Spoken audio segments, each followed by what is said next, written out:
welcome back. What is the hashtag for this event? Hashtag INSEAD XAI. Use it. All right, very good, thank you.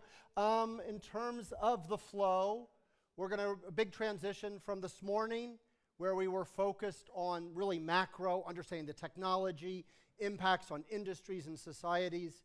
Now we want to go in and look in more detail at different parts of the emerging machine learning AI ecosystem.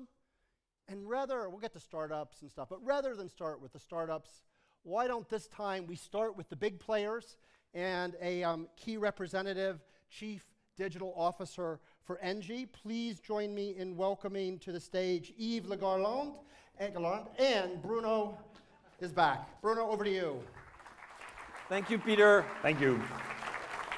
I know the Americans are always challenged a little bit with the French accent, even when they speak fluently French like Peter. So I'll repeat the name. It's Yves Gélard. So welcome Yves to the stage and to this conference. So a brief introduction. So Yves, like me, I mean, you've been a consultant for a long time. I should not mention the company, but you know, Capgemini, very decent company as well. You've been in software, very internationally. You've been in software with Fujitsu in Japan. You've been in software with SAP. We're just talking about the MAGs this morning, sort of the Microsoft, the Amazon, the Google, the SAP, who are key players in that space. And when was it? 3 years ago? Yeah, 3 years ago. 3 years ago, you decided to join Engie. Right. An old, venerable, traditional energy company based in Paris. What happened, Yves? So tell me the story. What happened? What happened? Well, first of all, I'll be very honest. It's a bit of a hazard, always. Then you get a phone call from a headhunter, and he tells you, I got your next job. And actually, I went there for the first time, like probably many of you, out of curiosity. You know, you don't know, so you want to learn, and you discover something. And what really struck me immediately is this fantastic, this industry-defining moment that the energy sector is actually living today. We're leaving an old world and something completely new that will be powered, is already powered by software and data, is starting to emerge. I must say the fact that this whole is being led by an exceptional lady that happens to be in our country, the first lady running a big company, Isabelle Cocher, added to the interest, and so I decided to jump and go for it.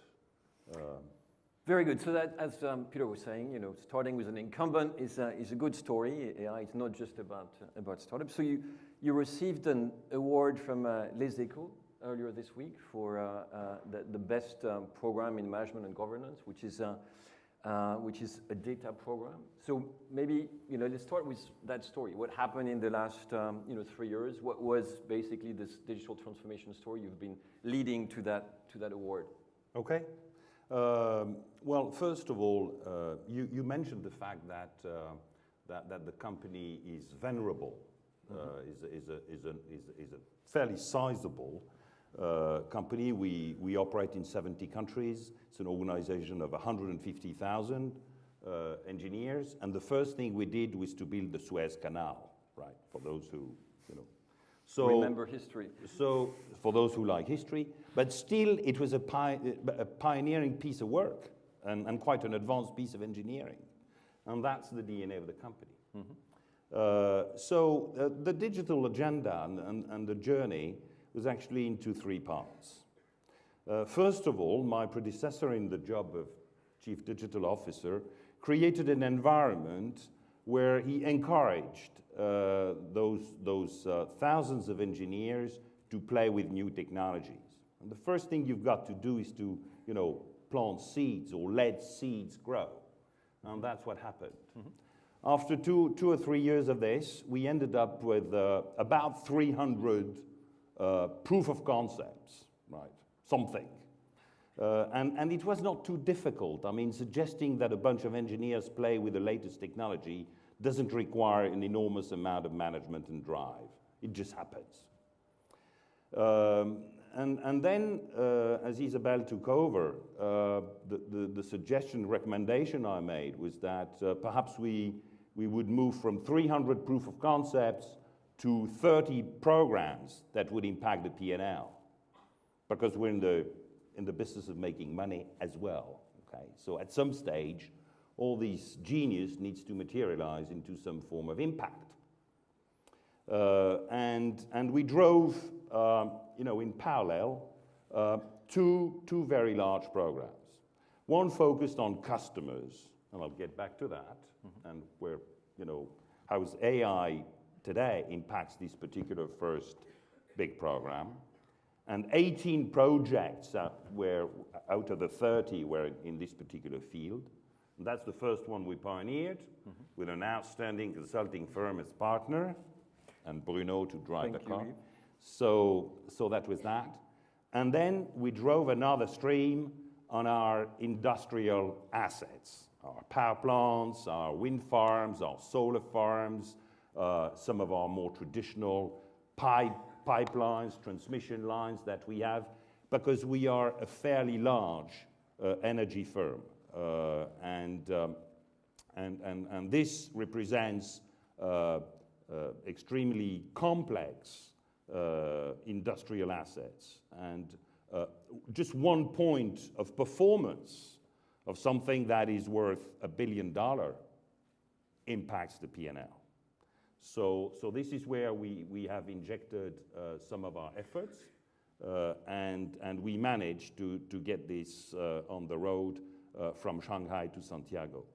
So that was the second big stream. And this lasted for another 2 to 3 years, okay? And we've started to harvest some serious financial benefits from those efforts.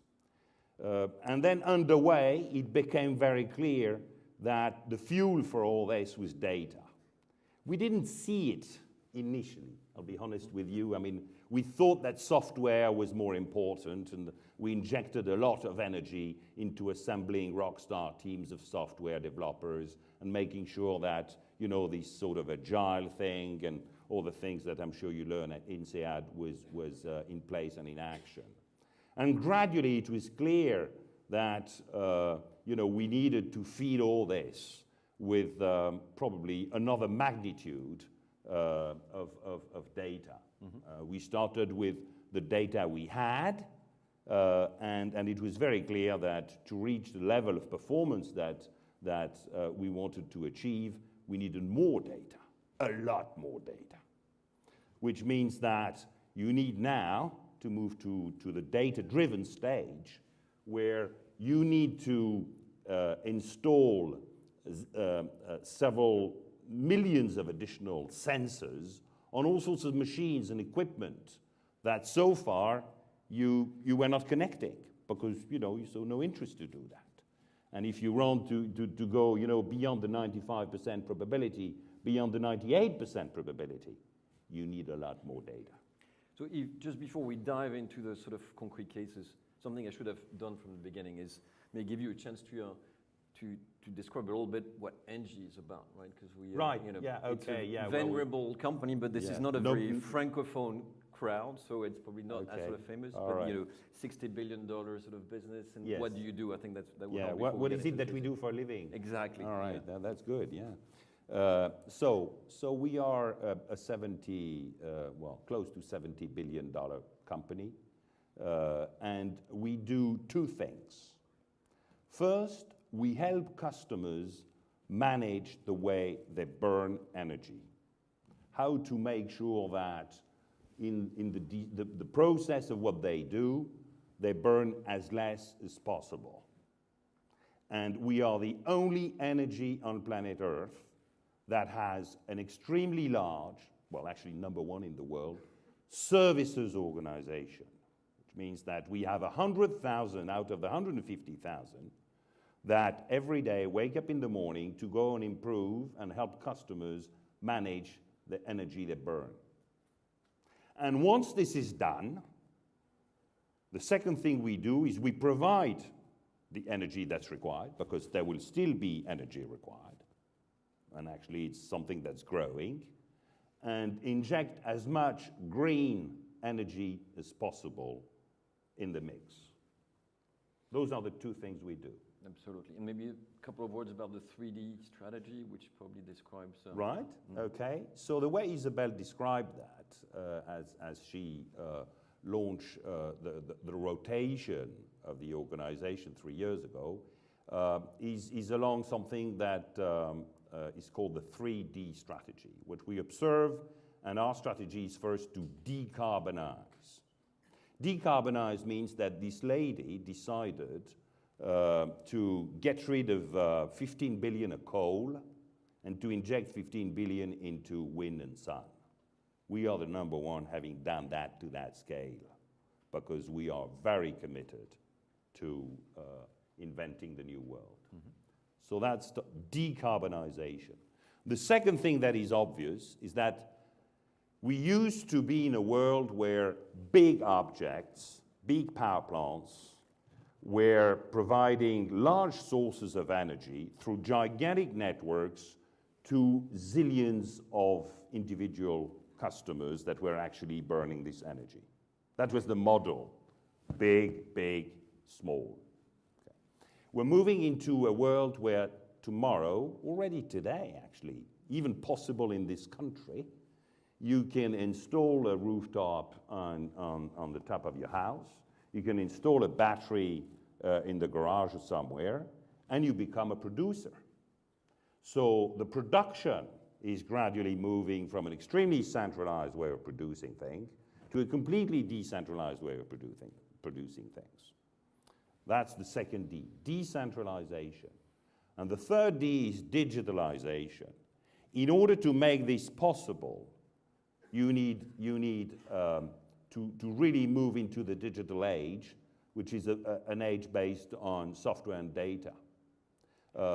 When you had, say, coal-fired electricity power plants, well, depending on what's required, it's very easy to organize how much coal you burn and how much energy you produce. It's very predictable. You have the tap in your hand. When you're moving into a world of renewable, where you don't have the tap onto the sun or the wind, there's something that's, by definition, more difficult to predict. So you need to balance this with very advanced technologies, and this is where what we're discussing today will play an essential role. This is a world of data, this is a world of software, and this is a way for extremely smart brains to help us save the planet. I mean, some people were happy this morning that it's 27 degrees in Paris today. Well, I wasn't too pleased. Planet is burning, guys. Okay? Burning, and it's high time we move. High time. So thanks, Yves, because I think that context probably sort of helps understand why you picked the specific area where digital was relevant, etc. So let's zoom on those. So first, the customer and what's the role of AI in that space? Right. So we have 25 million of retail customers in Europe, mostly in Europe. Mm-hmm. We have some in the US and some in Brazil, but most of it is in Europe. So digital was initially something where, alongside with Accenture, we've improved the way we engage with our customers, the customer journeys, and gradually it became clear, in particular for the younger generation, that our classical go-to-market, which was mostly over the phone with call centers, was not at all what was expecting today and tomorrow. I mean, you know this, young guys, they don't want to pick the phone to anybody, right? Which is very different from their parents, okay? So we had to inject, to leverage, all sorts of mobile software, and on top of that, now that we were starting to get data, starting to invest into chatbot technologies, which we've done by dozens. And this is the next generation of systems we're working on, because the chatbots are learning. They are learning what are the questions that are being raised, and based on the data that we have and what's available, we are really in the process of completely reinventing the way we manage our retail customers. So Yves, we're talking about an example this morning in telco, where basically saying that chatbots have provide a better customer service than people in call center. Is that your experience as well? Well, it depends what's the topic, okay? And again, I think the very first thing we see is that there is really a big split between generations, okay? So chatbots are welcomed for anybody that is less than 35, okay? After that, there's a gray zone, and sort of fades away as you're moving up the birth date, right? So that's our experience. But it is clear that the bigger the amount of data you've got, the more accurate you are. And there we see a moment where the chatbot provides a more accurate answer than even our most senior and well-intentioned, service-minded staff. Okay? And we see this in action. Very good. So let's move to the operation side. And so, what is this technology bringing to this sort of optimization or better monitoring of your operations, generation, distribution, etc.? So operations is the world of our plants, our distribution networks. Everywhere where you produce and you manage energy. So we've started to deploy at quite massive scale machine learning and predictive maintenance. I mean, predictive maintenance was the big topic for 3 years ago, and now we've moved into real operations, and clearly machine learning is delivering good value. I mean. I mentioned that in some cases it's 1 percentage point, sometimes even 2 percentage points, $1 billion. I'll let you do the math, right? So, and we operate. If you take, for instance, an order of magnitude, 1 gigawatt, which is the size of a nuclear tranche, is $1 billion investment. Okay, and we operate 100 gigawatts worldwide. So most of this is now solar and wind. Okay? Still, 1% of $1 billion remains, whether you were in coal or now you're into wind and sun, remains 1%. Okay? So the math add up. Where we need to concentrate our efforts, and I think the next frontier on AI is on the balancing of the networks. Okay? By definition, renewable is intermittent. And you need to fill the gaps. In Europe there are days, especially in winter, where you got the anticyclone from Siberia that sort of invades from the east. It's the shadow of our good friend Vladimir Vladimirovich is sort of invading Western Europe.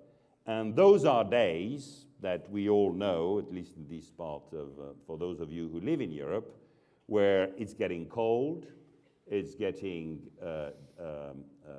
there's no wind, 0 wind, and no sun. Okay.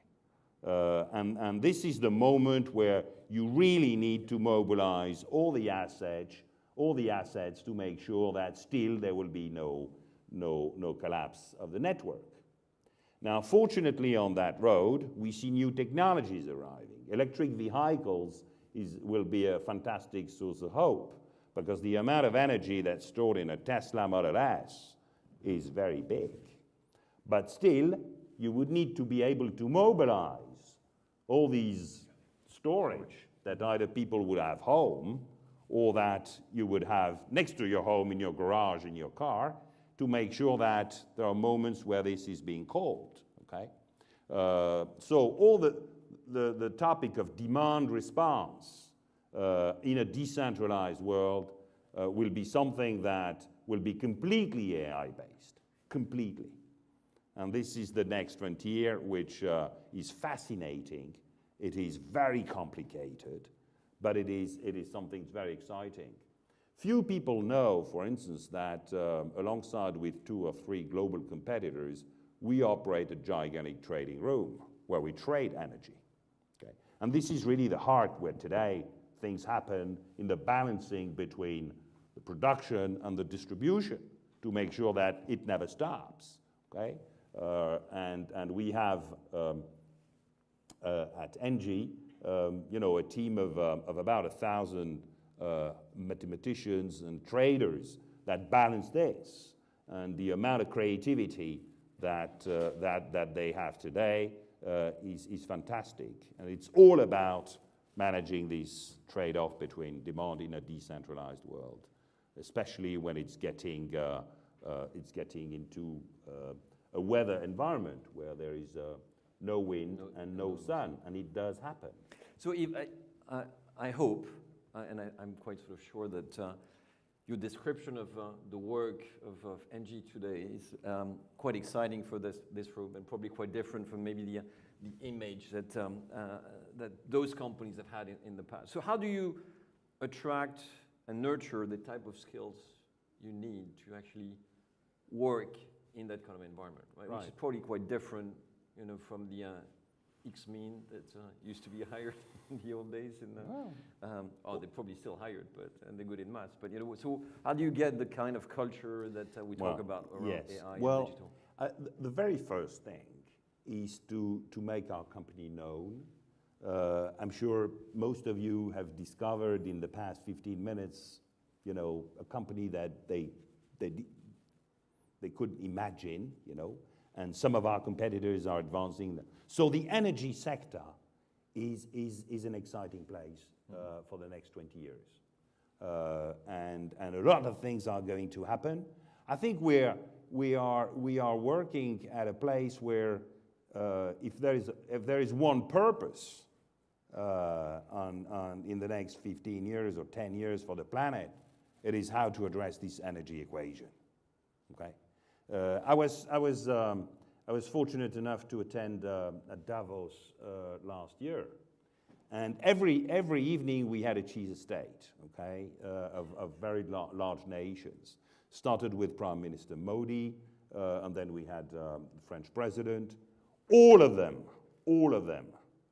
had a pitch around digital and the energy transition. This is the #1 topic on the agenda of very large governments today. And the new emperor of China was not invited this year, but the previous year, this gentleman was very, very precise on how high is the energy topic on his agenda. So I think this is a place where something is happening, and if I would be 25 or 30, I would seriously consider a place where you're going to address something that's important for the world. The second thing that's very important, that personally actually excites me, is the fact that Engie in particular, but some of our colleagues as well, we have a purpose. I mean, to be really leading the energy transition provides a purpose. And the number of applicants since Isabel took over worldwide moved from 150,000 a year, spontaneous applicants, to 300,000. And in terms of gender diversity, we've multiplied by 5. So probably she plays a role in attracting, young women into our world. But still, it is something that probably resonates a lot, which is the fact that to have a purpose in life, to get a feeling in the morning that you're part of something that's bigger than you, that matters more, really helps waking up in the morning. I hope that you've conveyed sort of that message. I'm going to take a couple of questions from the crowd. So if you want to sort of raise your hand and while you think about your questions, maybe another question to you, a bit sort of a subsidiary one, which is, everyone talks about an ecosystem when it comes to digital, etc. So what's your ecosystems? What do you see the key partners? How do you organize, you know, your work and relationship? And I know that, you know, of course you're going to mention us, I'm sure, but no, I'm talking about, you know, the wider ecosystem and how do you get sort of native in technology in your environment? It is essential and it is very difficult. And let me explain that.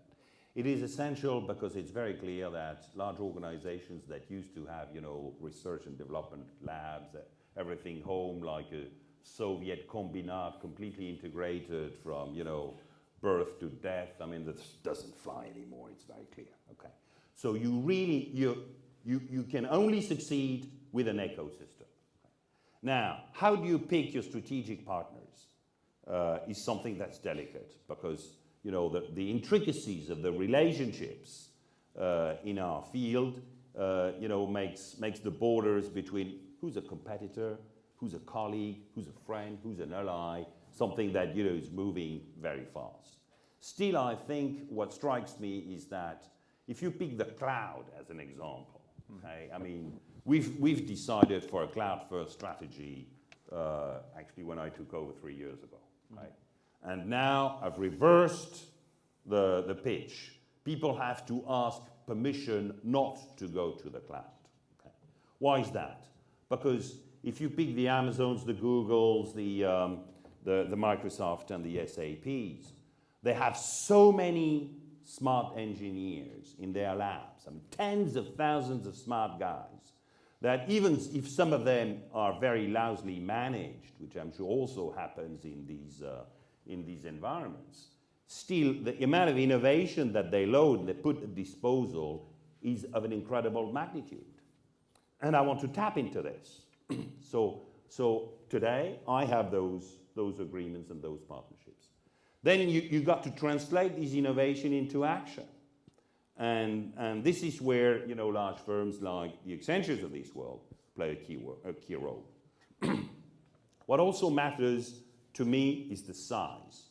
I've got to operate seamlessly from Shanghai to Santiago.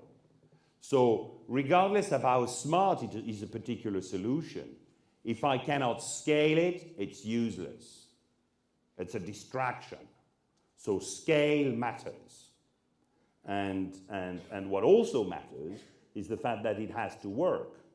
I'm always on a fine line between innovation and reliability. Because if it stops working, then, you know, it's not relevant. My phone rings, and usually when my phone rings, guys, it's not to tell me, Yves, you did a great job. So do we have a question in the room? It looks like the left side is sort of more intense, but I don't see hands. Yeah, I see a hand. A diverse questions for you, that's perfect. Ah, great. And then we'll finish with the message personnel from you. Like, I'm sure you're... I'm used to that. Okay, go ahead. Just on this topic, so I'm an 18J MBA, and I just wanted to ask you, because this morning we were speaking about with SNPs on how CAC 40 firms can collaborate with startups, and you were saying that scales is a matter. So do you see a way to fill this gap? Yes. Well, fortunately, we do see a way to fill this gap, and this is perhaps where we can contribute, because, you know, let's help each other, okay? We do have an extremely large startup partnership program, not only in France, by the way, but actually worldwide. And for some of these very advanced and smart things, we provide the scale leverage. Okay, of course, I prefer when it's already scaled or scalable, because completely cloud-based, because you hopefully already adopted successfully in Singapore or somewhere in the US. That helps me in picking. So therefore, if you work in a startup, anything that scales you up will help me pick you as opposed to another one. But in some very specific cases, in our energy field, we just realize that we've got to do it because it's not going to happen by miracle. We are in an industry where there is no big American. I don't know whether it's a piece of luck or because the way the regulation of energy works in the US is that, you know, the largest is actually PG&E, which is the utility of the state of California. And in sizable terms, it is not an extremely large firm, although very technologically advanced, because the market is fascinating out there in the way they manage already energy. So overall, it's up to us, one of the top 3 in the world, to do that, and we do this. But you know, just put yourself into my shoes. It's easier if it's already half cooked. So Yves, I think thank you very much. Maybe just my favorite song in French is Message Personnel. Do you have like a message personnel for this crowd, choosing either the young ones or the alumni in terms of what AI means for? Yeah, well, what AI means to. Well, I think it's for us. It will be the fuel for inventing the future. And if you want to wake up in the morning doing something for mankind, join the energy field. Thank you very much, Yves.